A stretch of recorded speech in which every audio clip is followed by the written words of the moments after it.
All right, ma'am, you're Victavia Sanders. Yes, ma'am. And Ms. Sanders was previously here in cause number 22-39884. Entered pleas of true to counts 2 and 3 and a motion to revoke community supervision. I received an updated pre-sentence report. We're here for a sentencing hearing. Has everyone had an opportunity to review that report? I'll review it, Judge.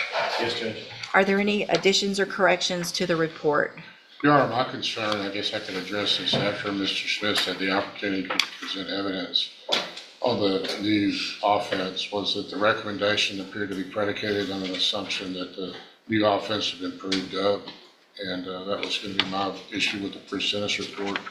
Of course, if Mr. Smith is prepared to prove it up, then Okay, let's go through that. the necessity for me to go into that. All right, we'll go through that first. And it's my understanding, and we spoke earlier, kind of off the record, that the officer involved is unavailable, but that Mr. Smith has his body cam video footage from that date, and there's no objection to him putting that on as evidence in this hearing. Is that correct, Mr. Kimler? Yes, Your Honor, that's correct. My understanding is due to the exigencies of the officer being involved in the shooting, he's on administrative leave and is unavailable to testify. I therefore don't have any objection to the body cam being played in his absence. Thank you, Mr. Kimler. And just let me know when you're ready, Mr. Smith. And Ms. Lopez is here. Thank you, Ms. Lopez. And at the appropriate time, if you have anything to add as well, I'll give you an opportunity to do that.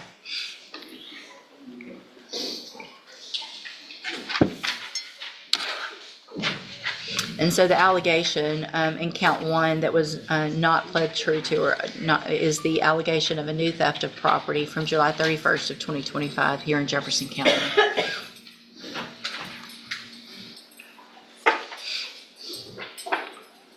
Go to count 1. There is also the footage from the inside of the car where both are detained, where she actually speaks to the other defendant without the cops being there, and she talks about how she was here and you had told her not to do this anymore. But I think that first video kind of sums everything up. All right, any evidence with regard to count 1 before I make my finding? Evidence, Your Honor, is in testimony. And anything that could, I'm looking at this trying to figure out if that's a legal search. I mean, she appears to be detained, so it's not a Terry search. It's a warrantless search, obviously. She's not under arrest and being searched at the jail. they didn't search her. They said, if you have something, take it out. She took it out and she placed it on. They didn't even have to get to the search. I guess she could have refused and remained silent. But she didn't, and She so, followed the direction. And there's Yeah. no Miranda issue since she wasn't right. arguably in custody. I don't have any argument. I will go ahead and object that that's an illegal search. All right, that objection's overruled. I am going to find count 1 true. And so, let me see, I need to.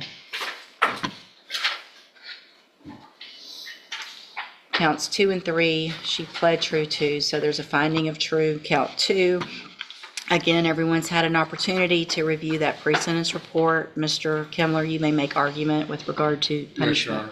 Honor. At this stage now that the state has offered evidence as to the new offense, and the court's found that to be true based on the evidence, I think that the recommendation comports with the state of the record.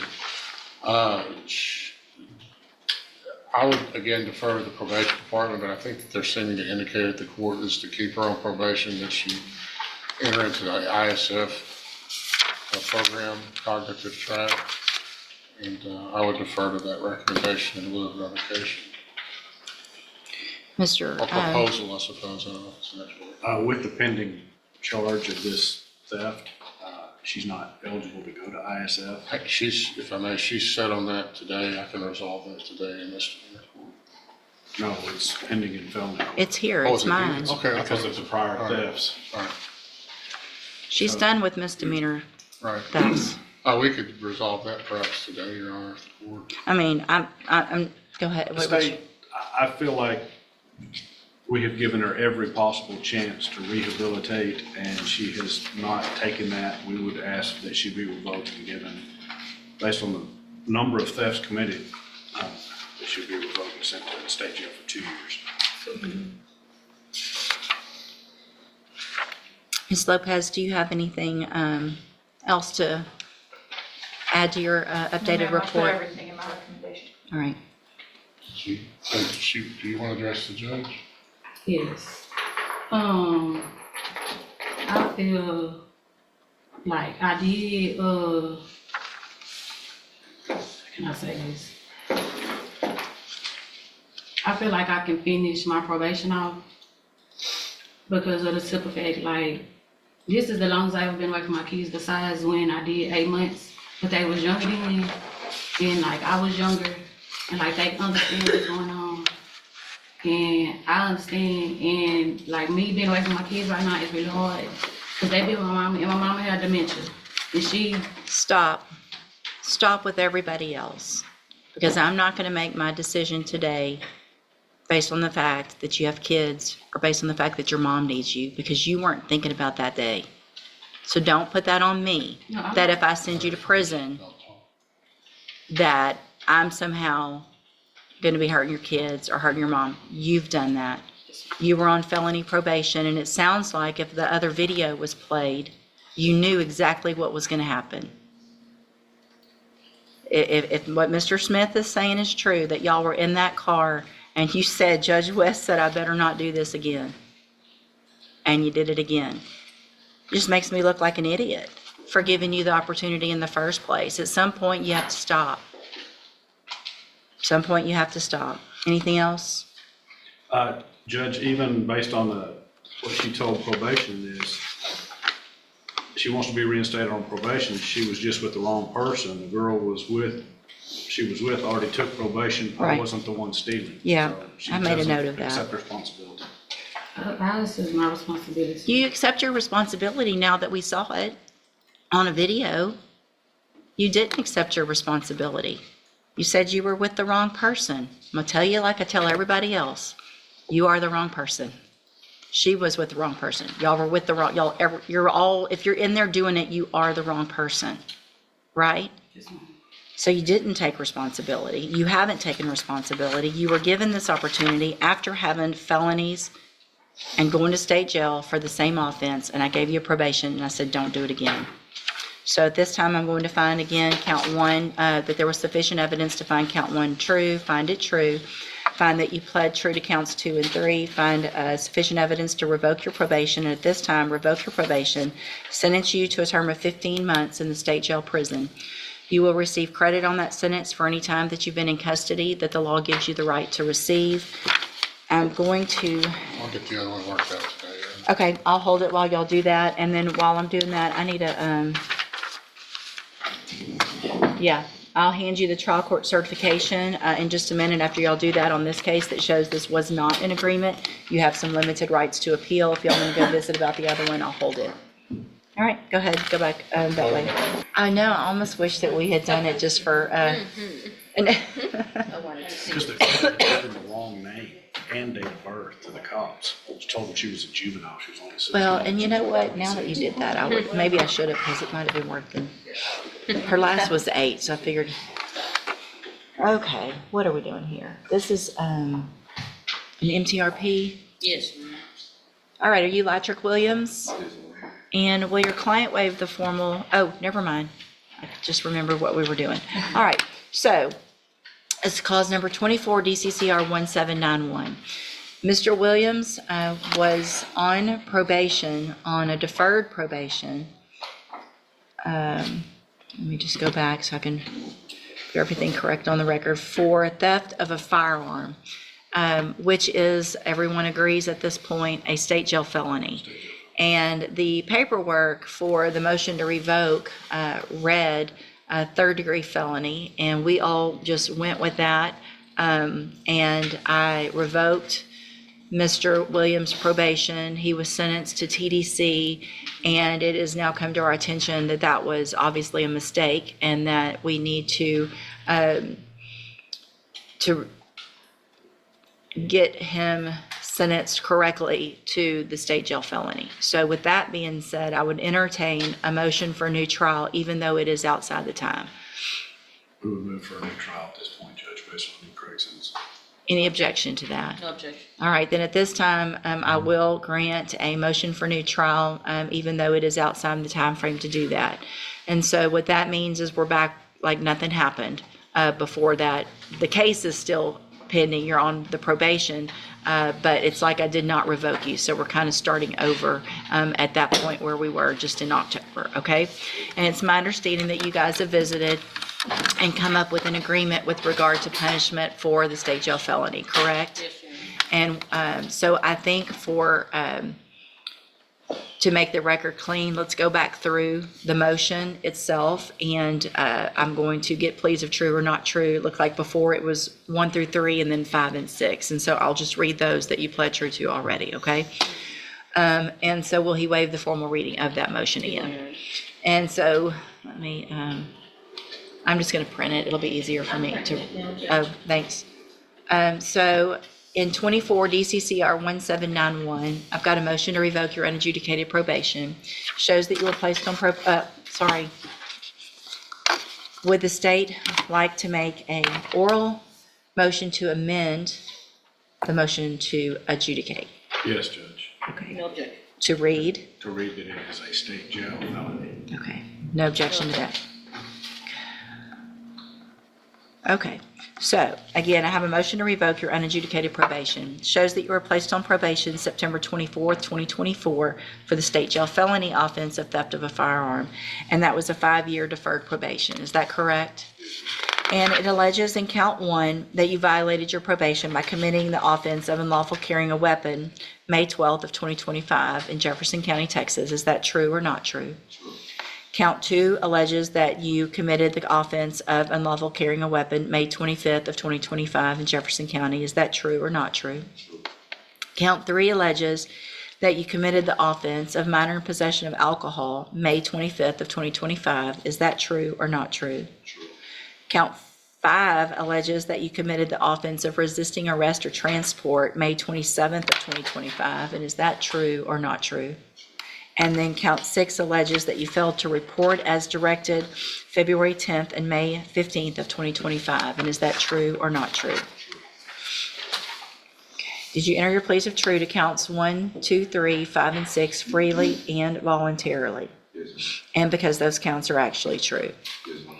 I have some documents on the tablet like we had before that you've done today with Ms. Holmes. Did you go over those with her before you signed them? Yes. You fully understand them? Yes. And you understand if I follow this agreement, you'll be waiving any right to appeal? Yes. State tenders number 1. No objection. It's admitted. Any evidence that Mr. Williams is not competent? No, Your Honor. All right, sir, I'm going to find that you entered your pleas of true to counts 1 through 3, 5, and 6 freely and voluntarily. Find those counts true. Find sufficient evidence to find you guilty, and at this time find you guilty of the state jail felony offense of theft of a firearm. Sentence you in accordance with your agreement to a term of 18 months in the state jail prison.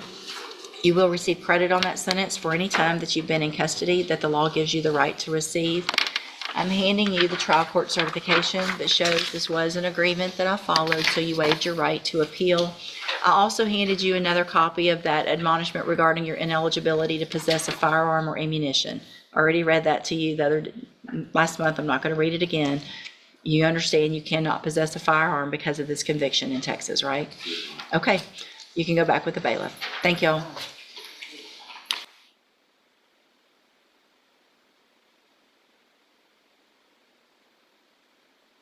Again, you're Victavia Sanders. Yes, ma'am. And will your client waive the formal reading of the indictment? Sure, Your Honor.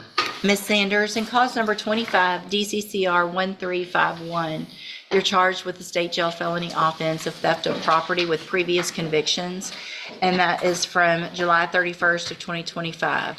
The indictment alleges you were previously convicted of theft November 13th of 2017, and then again April 15th of 2019. And how do you plead to that charge? Guilty. Are you pleading guilty freely and voluntarily? Yes, ma'am. And because you did what they charged you with? I have some documents here on the tablet. I guess it's coming.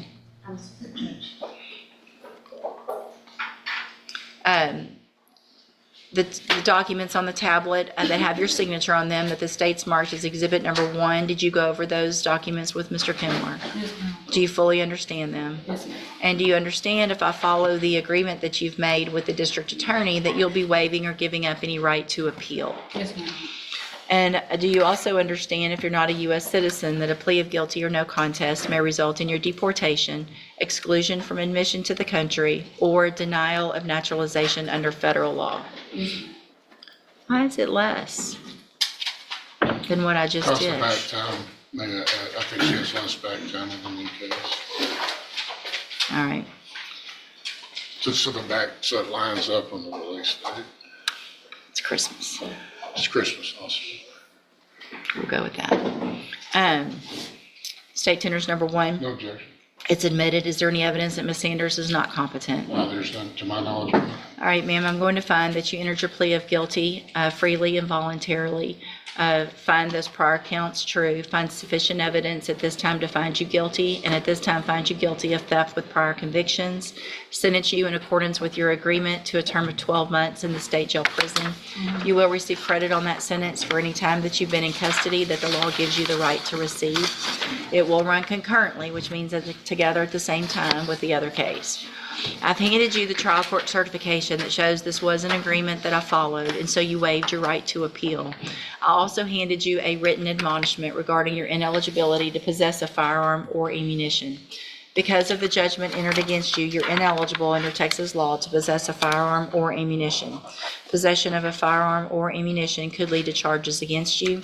Firearm is a legal term, and you should read the written admonishment I provided you to see what devices qualify as a firearm. If you have questions about the laws that make you ineligible to possess a firearm or ammunition, or about how long that lasts, you can talk with Mr. Kimler. And I want to make sure you understand, don't go do this time and get out, keep doing the same things, because it can get worse.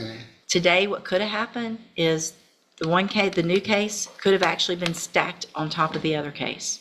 I could have given you up to 24 months on one and then stacked the other. So you already know now, we're not playing games. You've got to stop, okay? All right. You go back with the Your Honor, for the record, as part of the plea bargain, she's waiving appeal on F-22 39884. Okay. Waiving the appeal. Thank you, Mr. Kimler. All right, you can go back with the bailiff. Would y'all, I'm going to print one, if you'll print the other, please. It's MTRPs. Robert Joseph, if you'll print somebody print the second one, please. Give me just a second. Get these printed out.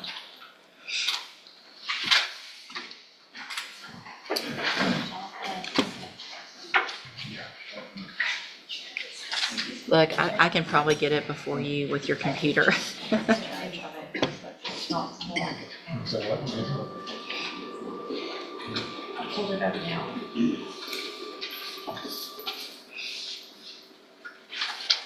You got it?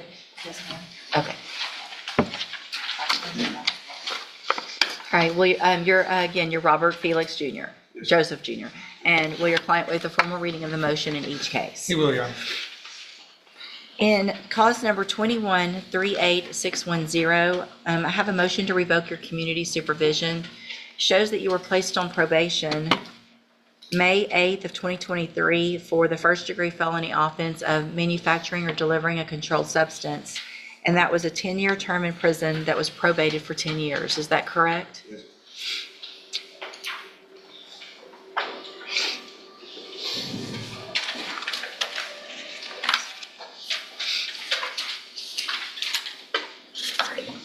In cause number 21-38611, I also have a motion to revoke your community supervision.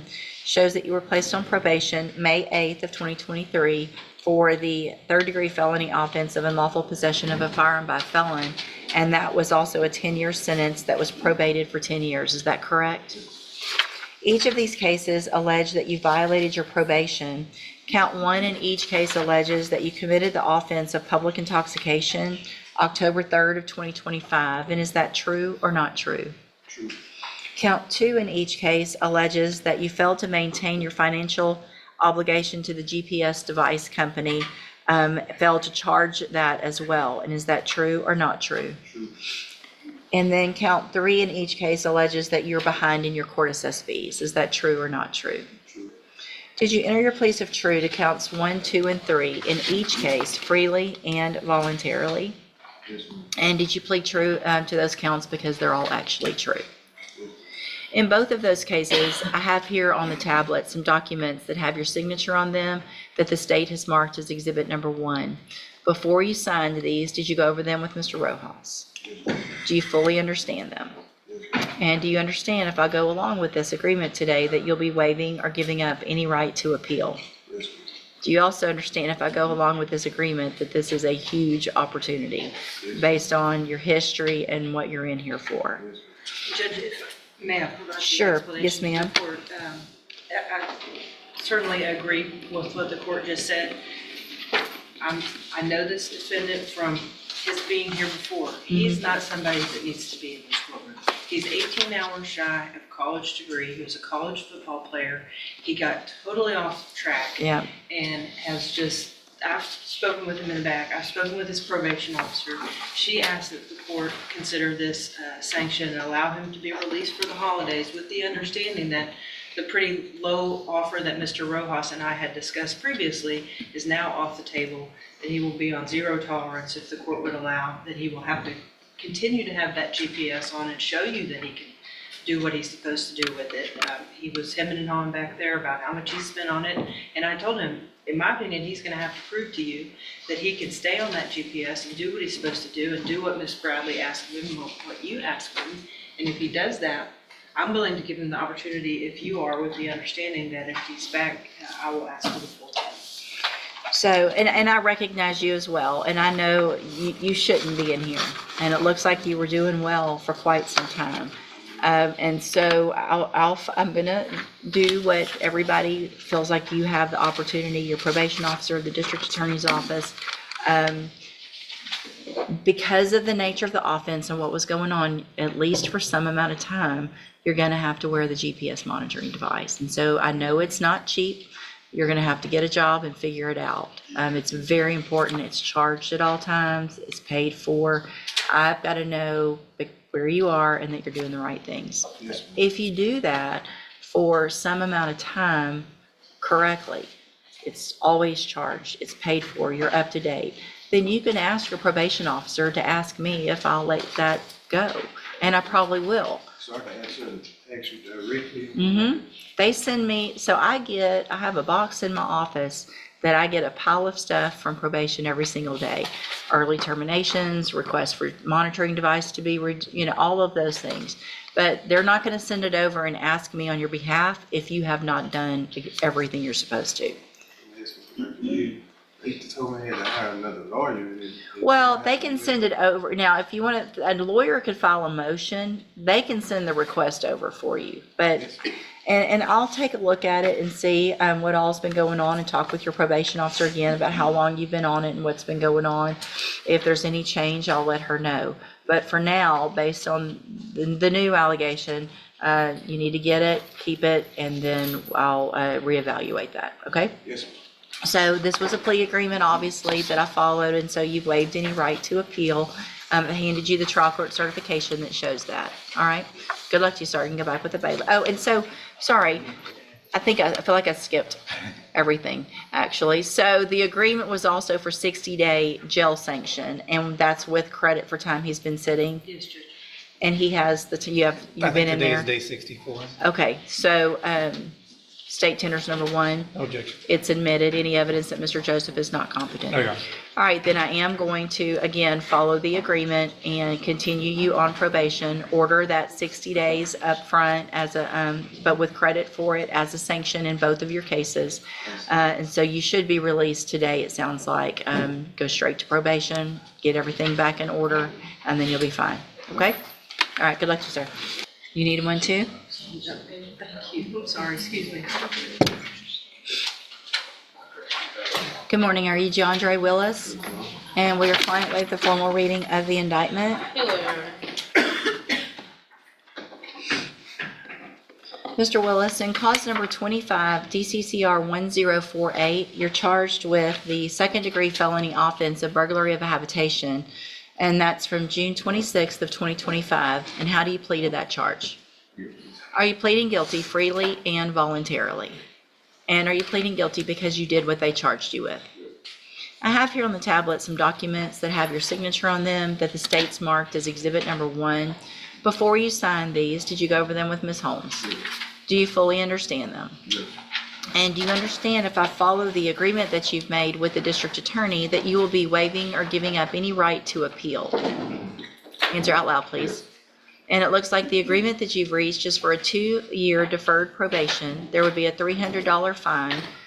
There would be a dismissal in misdemeanor cause number 25 CCCR 1654, and you would be required to follow all of the rules and conditions of probation. Is that your understanding? Do you also understand, if you're not a U.S. citizen, that a plea of guilty or no contest may result in your deportation, exclusion from admission to the country, or denial of naturalization under federal law? Speak up. Yes. The state tenders number 1. No objection. It's admitted. Is there any evidence that Mr. Willis is not competent? No, Your Honor. All right, sir, I'm going to find that you entered your plea of guilty freely and voluntarily, find that you're mentally competent and you understand the nature and the consequences of your plea, find sufficient evidence to find you guilty. However, I'm going to reset your case for sentencing so that the probation department can do a pre-sentence report. That'll give me more information about you and your case, and then we will come back later for sentencing. Ms. Malfino, what is the state's position with regard to bond? Judge, I have no objection to a PSI bond in this case. The court will recall that on October 21st of this year, this defendant was before you with respect to a bond. The complainant was also here. Just to be candid with the court, she has been very back and forth, so to speak, about her desire to prosecute or not a misdemeanor versus a felony. I spoke with her again a few times yesterday. This is what she asked me to do, is put him on the felony probation with the court to supervise him. I would ask that in the interim period that we go back to those bond conditions, or PSI bond conditions, whatever we need to call it, that were a no contact with the complainant, a GPS monitor, and the fact that you ordered him to reside with his mom in Iberia Parish at 726 Burglary Street. He's just been unable to post that $7,500 bond that you gave him that day, so he's been in custody this entire time. Okay, do you understand all of that? And you understand if I reduce your bond today, that those are all going to be conditions of your bond? I understand that Ms. Richards has gone back and forth, and you guys are going back and forth, but until sentencing and possibly beyond that, you're not to have any contact or communication with her. She can't give you permission. I think I went over all this probably at that hearing. She can't give you permission to violate my order, okay? She can't. So, and you're still planning on going and living with your mom in Iberia Parish, correct? So what I'm going to do, Mr. Willis, is reduce your bond at this time to $1,000. I am going to order pending sentencing, if you make that bond, that, and do you think you'll be able to make the $1,000 bond? Okay, so you're going to be ordered to get a GPS monitoring device, and so the bond is lower. You're not going to have to pay a lot to get out of jail, but you are going to have to pay for and keep a GPS monitoring device on until, at least until sentencing, just so I know you're doing the right thing between now and then, okay? We'll discuss it again at sentencing.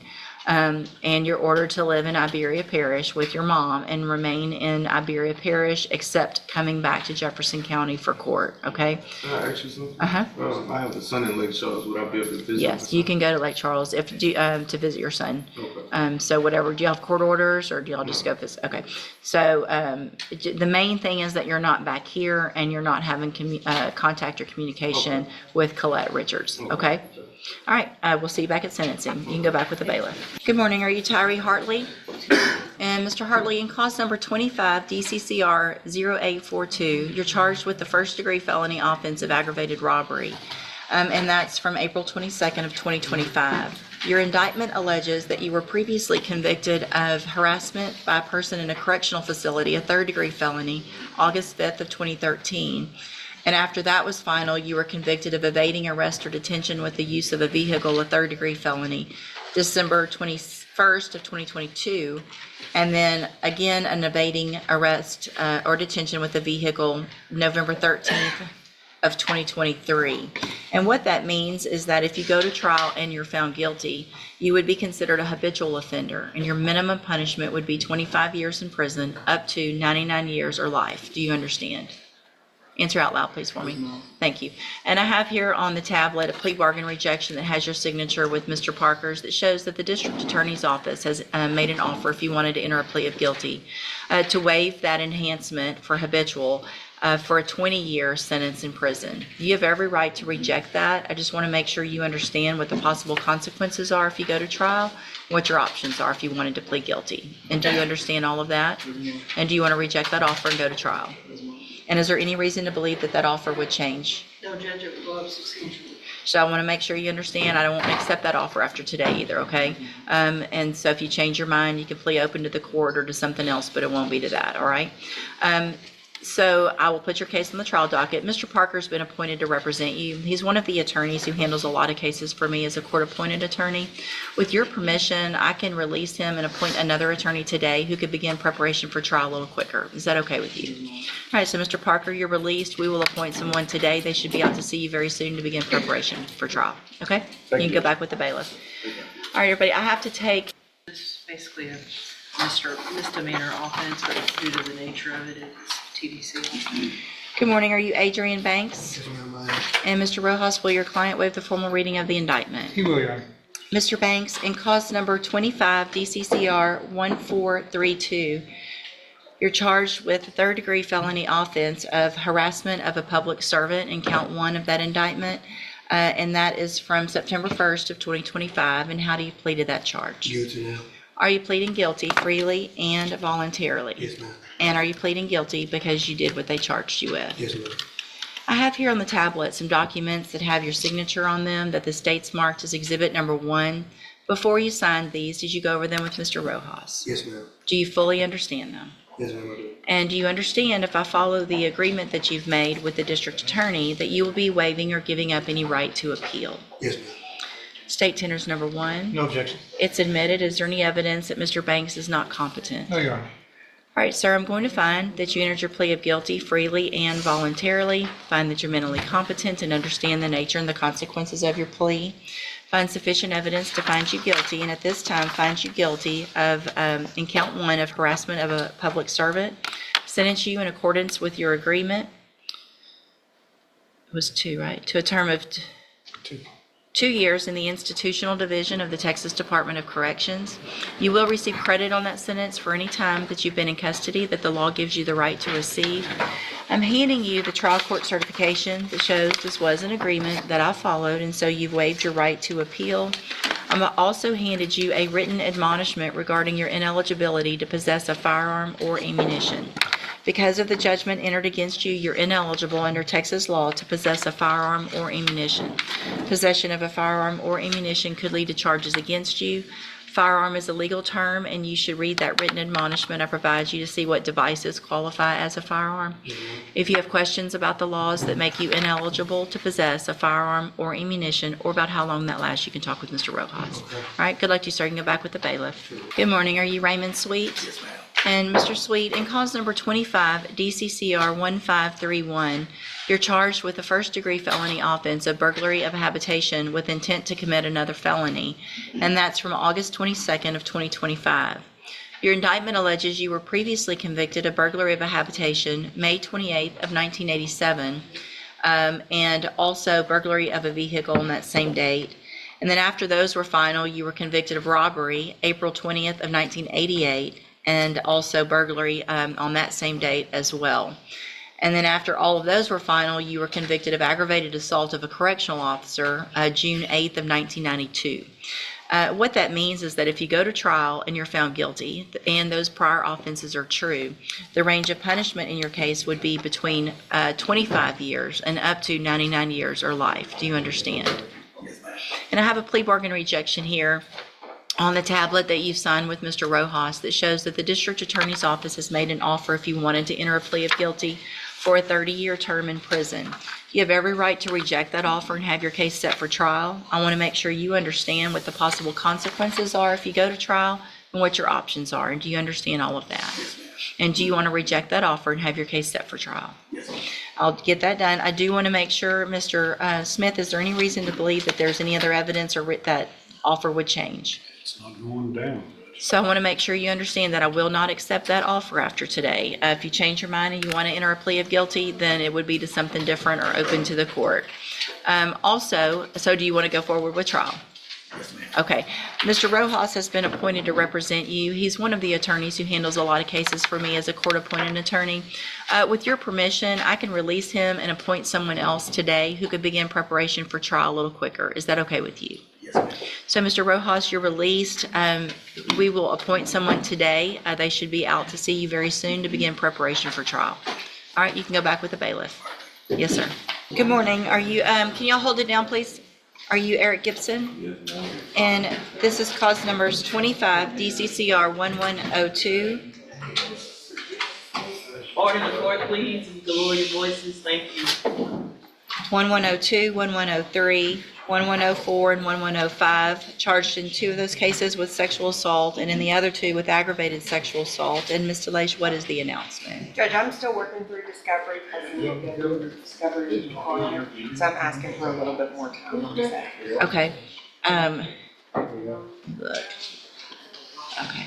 This is a new appointment. Yeah, it is. And so, Mr. Gibson, what I'll do is do a normal reset. That'll give Ms. DeLage more time to come out, go over everything she's received from the district attorney's office, so that when we come back at that next announcement, we'll see what you want to do on your case, okay? And is there anything that you're waiting on? Is there no DNA, nothing like that? Okay, perfect. I So, think I had everything that they have, so okay, I just haven't gone through it. okay, sounds good, thanks. She'll see you before the next court date. You can go back with the bailiff. Good morning, you're Calvin Hawkins Jr.? Yes, ma'am. And Mr. Hawkins is charged with unlawful possession of a firearm by felon in cause number 24 DCCR 1160. And Mr. Macon, what is the announcement? We're going to have, at this time, announce trial on the underlying case. We have a motion to set a reasonable bond on Mr. Hawkins. It's presently set at $100,000. I'm not prepared to go forward on that. I don't see a motion. When was that filed? And what do you mean underlying case? I only see one case. Am I missing something? Just possession of a firearm. Right. Okay, so there's just the one case. I don't see a motion. Did you file a motion for a bond? I've got one right here. I don't know that our office received it, Judge. I'm not prepared. I don't have it either. I'll clear that up with the, So, what we'll do is I will reset it for an announcement. Once that motion comes through, if there's a date before that, we'll get it set as quickly as possible on the bonds Thank you. setting. Okay, thank you. You can go back with the bailiff. All right, are you Quentin Sells? So, Mr. Rojas, you've been appointed to represent Mr. Sells. Is there any reason to believe that the person standing before me is not Mr. Sells? No. And so I'll take judicial notice of that, as well as the court's file, including a report. Mr. Sells was evaluated for competency to stand trial by Dr. Hamza. I have received that report dated November 14th of 2025. The finding is that Mr. Sells is not competent to stand trial at this time. Is there any other evidence with regard to competency? No, Your Honor. Not from the state jury. Then at this time, based on that evaluation, I am going to find that Mr. Sells is not competent to stand trial. I'm going to order inpatient treatment at the appropriate facility for a period of not to exceed 120 days from the date he gets to that facility, and then we'll await a report from that facility. He can go back with the bailiff. We're gonna get you, yeah, we're gonna get you some help, and then you can come back and take care of your case, okay? Go back with the bailiff, okay? Right there, go to the back, okay? Go to the back. Good morning, sir. You are Jasmine Hancock. And Mr. Hancock, I'm gonna go through your cases with you. Now that you've made bond, am going to give you an opportunity and expect you to try to hire your own lawyer since you've made bond. And so let me go through these 3 cases with you since this will be considered your initial appearance. In cause number 25, DCCR 0737, you're charged with evading arrest or detention with previous convictions from April 22nd of 2025. In cause number 25, DCCR 0738, you're charged with continuous violence against the family from April 26th of 2025. And in cause number 25, DCCR 1233, you're charged with evading arrest or detention with previous convictions from August 5th of 2025. So were you out on bond and then got arrested again? Yes, ma'am. No, I had missed court because I was in the hospital and they fucked the month. No, I'm talking about your first two cases are from April, and then there's another evading from August. I got incarcerated August 8th. Okay. So, sorry, give me a second. They'd come in. Hey, Judge West. Good morning. You're Jacoby Frazier. Yes, ma'am. And Mr. Frazier, it was evaluated for competency to stand trial by Dr. Kaplan in cause number 25 DCCR 0732. I've received that report and will take judicial notice of the court's file. Excuse me. That report is dated November 3rd of 2025. The finding is that Mr. Frazier is competent to stand trial. Yes, ma'am. And is there any other evidence with regard to competency? No, Your Honor. Not from the state, Judge. All right, then at this time, I will make the finding that Mr. Frazier is competent to stand trial. And then, Ms. Holmes, do you need some time to get out and visit with him with that? And I do know that last time we did have a plea agreement. I believe we had done the paperwork, but then there were some issues where he was needing to be examined. okay, if y'all want to attempt that, I can hold it. If you want Okay. to try to go through it today, then we can take all that into consideration and see if we can get there. Yes, ma'am. Okay. Yeah, I'll try to do that. Okay, I'll hold it to see if we can get it taken care of. And if you need more time, just let me know. You gonna talk to me today? You still have the paperwork? Hold on. Do you want to talk to him for a minute first and then? Yeah, let me. Okay, check go ahead and real quick. send it, but Yeah. y'all visit and I'll hold it for a second. Oh, that's the one that didn't send to you for some reason. It's still sitting here. That's the one that gave me all kinds of trouble. Let me see if I can sign it now. And then, and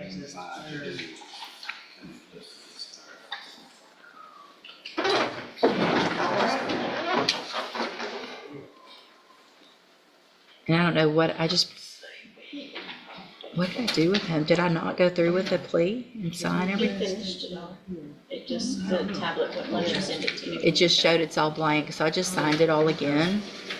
And now I'm sending it to you. I don't know what happened. You did it. Okay. Because you were trying to send it to me. I know, yeah. Okay, it's done twice. What about John Dre Willis? Asterisk, this hearing is very different from the others. Before anyone can be tried or sentenced, the court must determine whether the defendant is mentally competent to understand the proceedings and help with their defense. Because the evaluation found him incompetent, the judge pauses the criminal case and orders treatment instead.